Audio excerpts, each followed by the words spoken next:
中产阶级猥琐。Hi guys, welcome back to my channel. 我们秦小芬 Annie。在中国提到中产阶级，我就想到一个词 ，anxious， 焦虑。但焦虑其实代表着这个社会的阶级变迁还有希望。要是大家都佛系躺平，那可就真的糟糕了。在英国和美国的中产阶级呢，刚好就分别处于这两种状态之间。那今天我就和大家聊聊 middle class 中产阶级在西方两个大国英国和美国各有什么区别和特点吧。如果你喜欢我的视频，别忘了点赞、收藏和关注哦。Here we go。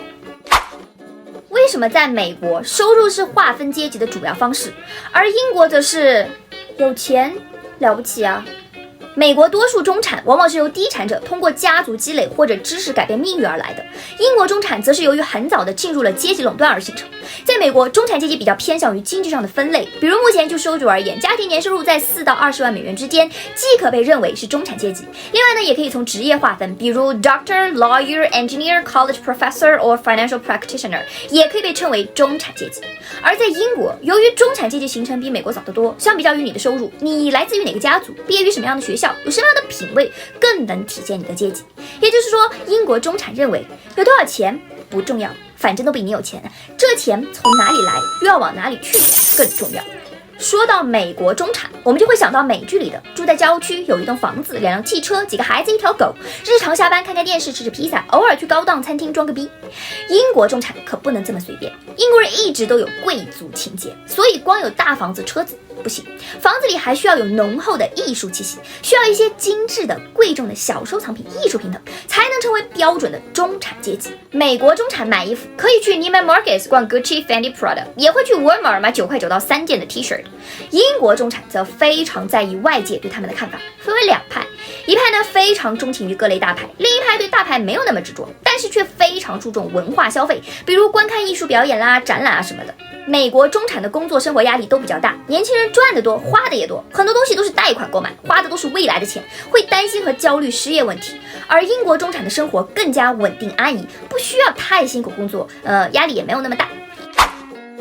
为什么英国人嘲笑中产阶级，而美国人却向往中产阶级？英国人自己本身对待中产阶级的态度其实是带有矛盾的。理论上来说，英国的阶级斗争在多年前就已经结束了。英国在90年代曾流传一句话 We are all middle class now， 意思是大家没有阶级之分了，都一样。但其实根本不是这样，在英国阶级关系到处都存在，英国人对于阶级的执着就有点像美国人对于种族的执着。2013年，英国开展了一个英国阶级大调查，得出的结论把社会划分为了7个阶级。处于阶级顶端的是 elite， 也就是精英阶级，他们的财富、社会关系和高端文化兴趣都引人注目，比如皇室贵族、行业巨贾。接下来依次是 established middle class， 比如普通贵族、政要、大公司 CEO、大学校长等。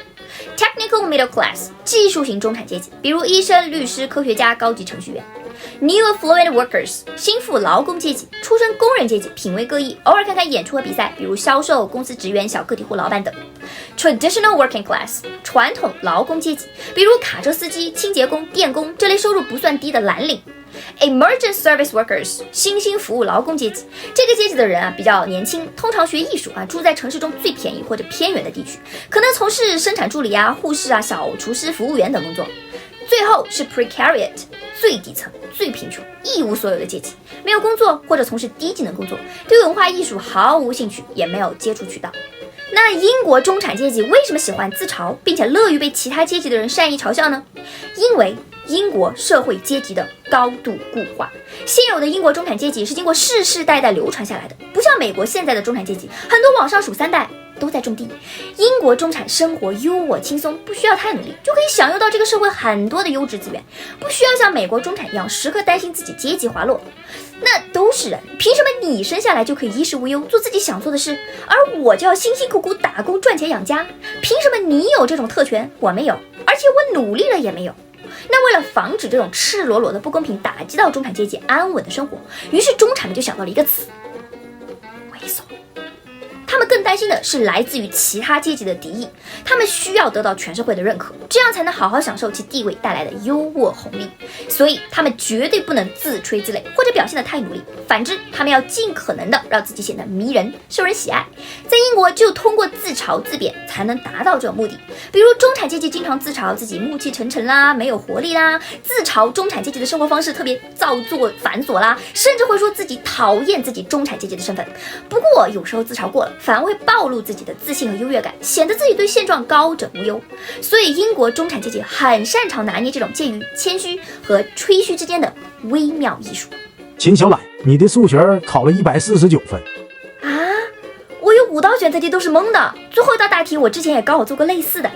都是运气好。秦小芬，你的数学考了149分149分，我就是个垃圾，连满分都拿不到，还考什么大学？我只配去搬砖。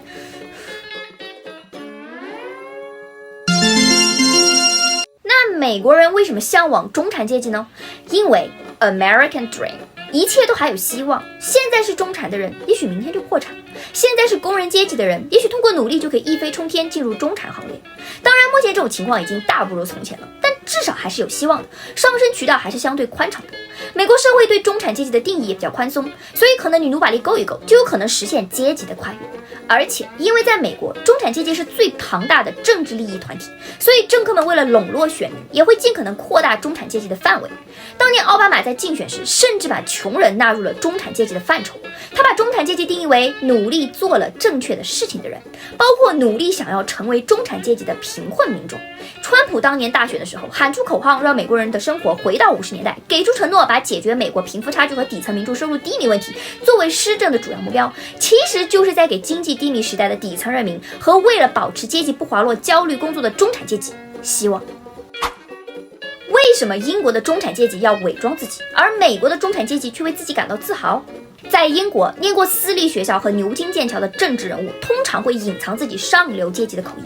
否则会被人批评态度高傲。但为了表现得不那么高傲，英国中产阶级甚至造就了一种 Mockney 口音，也就是模仿伦敦工人阶级的 Cockney 口音。私立学校的一部分学生讲话口音甚至像电视剧里的流氓毒贩。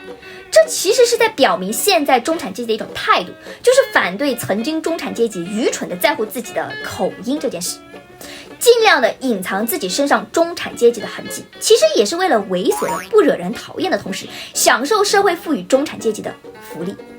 反观美国呢，相比较于英国，美国社会阶级的流动就像是过山车一样，起的时候全民开心振奋，中产变得更富足，更多底层可以涌入中产阶级；落的时候呢，大家一起失落焦虑，中产阶级担惊受怕，底层暗自神伤。但不管怎样，大家都很喜欢中产阶级，不会取消中产阶级。最主要的原因就在于那种永恒的希望，即使你今天落寞了，明天有可能东山再起。美国人认为，当社会的其他成员被视为咱们而不是他们的时候，大家都是一家的时候，就是美国政治经济最好的时候。为什么英国人一度厌恶凯特王妃，而美国人却一直非常喜欢她？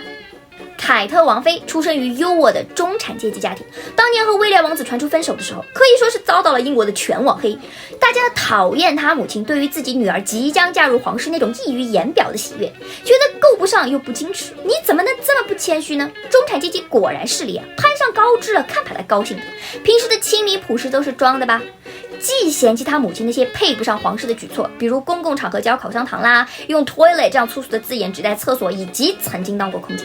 又恨他们身上流出的那种掩饰不住的中产阶级的优越感。而美国人一直非常喜欢凯特王妃，因为她跨越阶级的方式就是在 achieve American dream。